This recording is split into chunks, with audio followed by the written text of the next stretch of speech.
अस्सलाम वालेकुम, कैसे हैं आप सब? उम्मीद खैरियत से होंगे। जैसा कि देख रहे हैं मेरे सामने है पालक गोश्त। तो आज हम बनाएंगे क्विक कुकिंग में पालक गोश्त। तो पालक गोश्त के लिए मैंने गोश्त को हाफ डन कर दिया था। हाफ डन गोश्त हो गया है, उसके अंदर मैंने डाल दिए हैं टमाटर, लहसुन अदरक का पेस्ट और प्याज कटी हुई। और दूसरी तरफ ये पालक है जो कि हम कट कर लेंगे। तो जी ये मसाले डालने के बाद मैं इसमें डालूंगी कुछ स्पाइसेस। लाल मिर्ची है 1 चम्मच भर के, और ये डाल दिए मैंने आधा चम्मच हल्दी।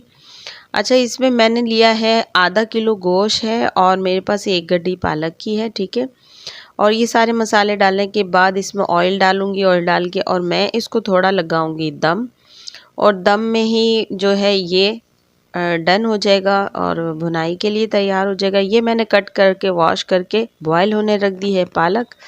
तो दूसरी तरफ हमारा मसाला हो गया है डन। ये देखिए माशाल्लाह मसाला हमारा हो गया है भुनाई के लिए तैयार। तो हम इसको अच्छे से भूनेंगे। और जी हमारी हो गई है पालक भी डन। तो पालक को आप हैंड ब्लेंडर भी यूज़ कर सकती हैं और घोटे से भी घोट सकती हैं, लेकिन मैं इसको थोड़ा सा घुमाऊंगी जग में, बस एक चक्कर दिला के, और ये मैंने कर ली है ब्लेंड।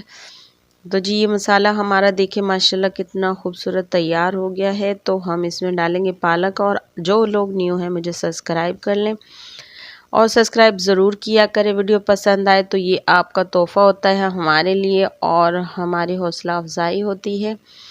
और मेरी रेसिपी को फॉलो ज़रूर कीजिएगा। बहुत ही मज़ेदार और बहुत ही टेस्टी रेसिपी है ये, और क्विकली बनने वाली। और ये देखिए माशाल्लाह से डिश आउट कर लिया है हमने हमारा अपना पालक गोश्त। तो देखिए जी, देख के आपका भी दिल चाह रहा होगा खाने का। तो क्विकली जाएं किचन में और बनाएं, मेरी रेसिपी को फॉलो करें और बनाइए मज़ेदार सा पालक गोश्त। और मुझे रखें दुआओं में याद। फिर हाजिर होंगी एक नई वीडियो के साथ। और प्लीज़ पूरी रेसिपी मेरी वीडियो को फुल वॉच किया करें और पूरी रेसिपी देखा करें। और ये बहुत ही मज़ेदार सा है। अल्लाह हाफिज़।